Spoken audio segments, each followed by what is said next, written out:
खुलुमबाय स्टुडिअ दं आङो राकेश रामसि आरो बे समाव बिपिएफ राजखान्थि हान्जानि बिजाथि जानो गोसो गुदुंफोरनि थाखाय मोनसे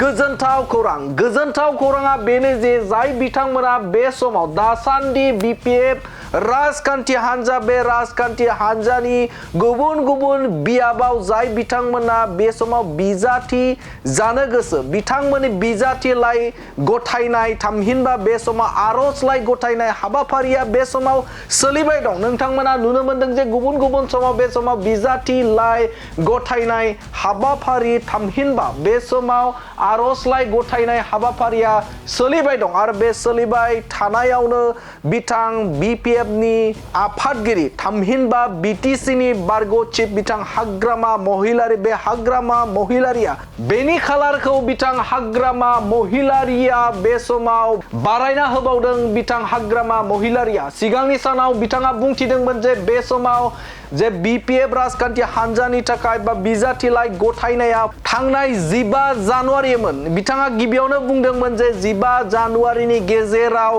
बिथाङा जाय बिथांमोना बिपिएफ राजखान्थि हान्जानि बिजाथि जानो गोसो बिथांमोना आर'जलाइ गथायनो हागोन आरो लोगोआव 2 लाख रां थानांगोन थामहिनबा बै समाव 2 लाख रांनि चेक होनांगोन बेनि उनाव आर'जलाइ गथायनांगोन अब्लासो बिथाङा बे समाव बिपिएफ राजखान्थि हान्जानि बिजाथि जानो हागोन होननानै बाथ्रा बुंदोंमोन। डनेसन होग्रोनांगोन 2 लाख रांनि चेक होनांगोन आरो बे चेकखौ गिबियावनो बिथाङा होनांगोन आर'जलाइजों लोगोसे होफानांगोन आरो जाय बिथांमोना बे चेकखौ गथायगोन नाथाय बिथांमोना रिटार्न मोनफिननाय नङा रिफान्ड जानाय नङा होननानै बिथाङा रोखा बाथ्राखौ बै समावनो बुंदोंमोन। गिबियाव नोंथांमोना खोनासंग्रो जे बिथाङा 15 जानुवारिखौ बै समाव डेडलाइन होदोंमोन नाथाय बे समाव बिथाङा आवगायना होदों। गिबियावनो सिगाङाव बुंनाय खौरांखौ नोंथांमोना नायग्रो। আমার যেটো 2025 যেটো বিটিসি নির্বাচনের যেটো ক্যান্ডিডেট এটো আমি অতি সোনকালে ঠিক কৰিম বুলি আজি আলোচনা হৈছে আৰু যোনে খেলিব ইচ্ছা আছে অহাকালি পৰাই টিকিটটো বিচাৰিব পাৰিব আৰু ফিজটো 2 লাখ চেকত দিব লাগিব। এইটো কেছ টাকা নহয় বাই চেক আমাৰ দলত মানে ডনেশ্যন দিব লাগে যোনে কেণ্ডিডেট বিচাৰিছে। এইটো জানুৱাৰী মাহৰ 15 তাৰিখৰ ভিতৰত শেষ দিনা ইয়াৰ ভিতৰত যিসকলে ইলেকশ্যন খেলিব বিচাৰিছে বিপিএফ দলৰ হৈ এইটো জানুৱাৰী 15 তাৰিখৰ ভিতৰত কিবাটো এপ্লিকেশ্যনটো দিব পাৰিব ইয়াৰ পিছত নোৱাৰিব। আৰু ইয়াৰ কাৰণটো কি আগত আপোনালোকে এনেকুৱা পইচা দিয়া নিয়ম নাছিল? নাই আগতো লৈছে আগত 1.5 লাখ আৰু এমএলএ বিলাক 5 লাখ এনেকুৱা ডনেশ্যন লয়। আগত 1.5 লাখ আছিল এমচিএলএটো এই ইয়াৰ আগত লোৱা নাছিল আমি প্ৰথমবাৰ হৈছে যোৱা 2020ত এইবাৰ সেকেন্ড। बे समाव हाग्रामा महिलारिया बुंथिदोंमोन जे थांनाय 15 जानुवारियाव डेडलाइनमोन जे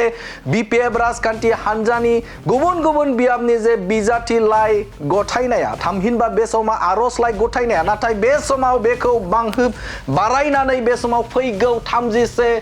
जानुवारि 2020 मासिम बांहोनाय जादों। बे बिपिएफ राजखान्थि हान्जा आरो बिजाथि जानो गोसो गुदुंफोरा जाय बिथांमोना बे समाव एमसिएलए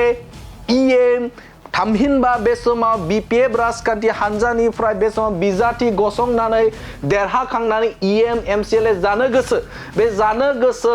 बिथांमोना फैगौ 31 जानुवारिनि गेजेराव बिजाथिलाइखौ गथायनांगोन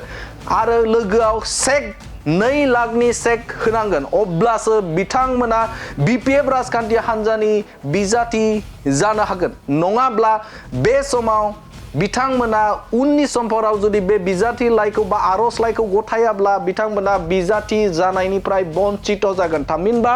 जानगाराव थानो गोनां जागोन। बिथांमोना गोसो जायोब्लाबो बिपिएफ राजखान्थि हान्जानिफ्राय टिकेट मोननाय नङा। बिथांमोना बिजाथिनि थाखाय बे समाव बिजाथिलाइ गथायाब्ला जुदि नि गेजेराव 2 लाख रांनि चेक होनानै आर'जलाइ जुदि गथायाब्ला टिकेट मोननायनिफ्राय जानगाराव थागोन। बे बाथ्राखौ बुंदों हाग्रामा महिलारि बिथाङा। गोजोनथाव खौरां जे फैगौ 31 जानुवारिसिम बिथाङा आवगायनाय दं। बारा गोबाव सम गैला आखायाव बारा गोबाव सम गैला सप्तासे बा 1 वीकल' सम दंसै बेनि गेजेरावनो गथायनो नांगोन बिपिएफ राजखान्थि हान्जानि जुदि बिजाथि जानो गोसोब्ला आर'जलाइ लोगोआव 2 लाख रां चेक होनानै बिजाथिलाइखौ गथायनो हागोन नोंथाङाबो जुदि नोंथाङा BPF राजखान्थि हान्जानि बिजाथि जानो गोसोब्ला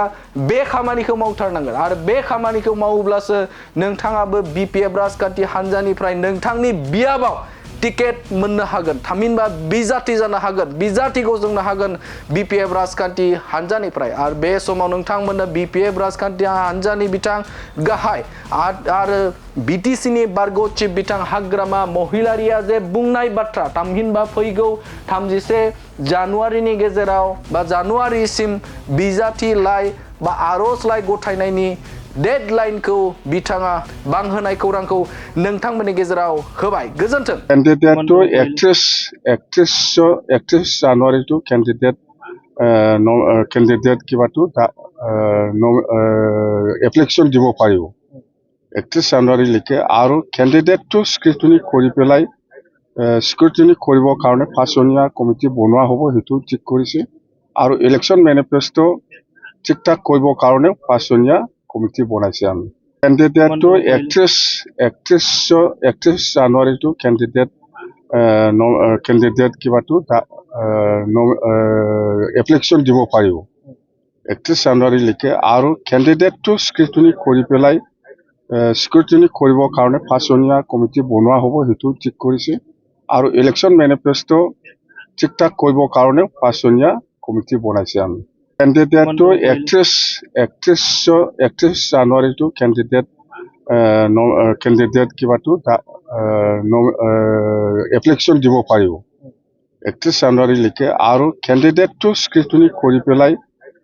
স্ক্ৰুটিনি কৰিবৰ কাৰণে পাঁচজনীয়া কমিটি বনোৱা হ'ব হেতু ঠিক কৰিছে আৰু ইলেকশন মেনিফেস্টো ঠিক ঠাক কৰিবৰ কাৰণে পাঁচজনীয়া কমিটি বনাইছে আমি कैंडिडेट टू 31 জানুৱাৰী टू कैंडिडेट किबा टू एप्लिकेशन দিব পাৰিব 31 জানুৱাৰী লৈকে আৰু कैंडिडेट टू স্ক্ৰুটিনি কৰি পেলাই স্ক্ৰুটিনি কৰিবৰ কাৰণে পাঁচজনীয়া কমিটি বনোৱা হ'ব হেতু ঠিক কৰিছে আৰু ইলেকশন মেনিফেস্টো ঠিক ঠাক কৰিবৰ কাৰণে পাঁচজনীয়া কমিটি বনাইছে আমি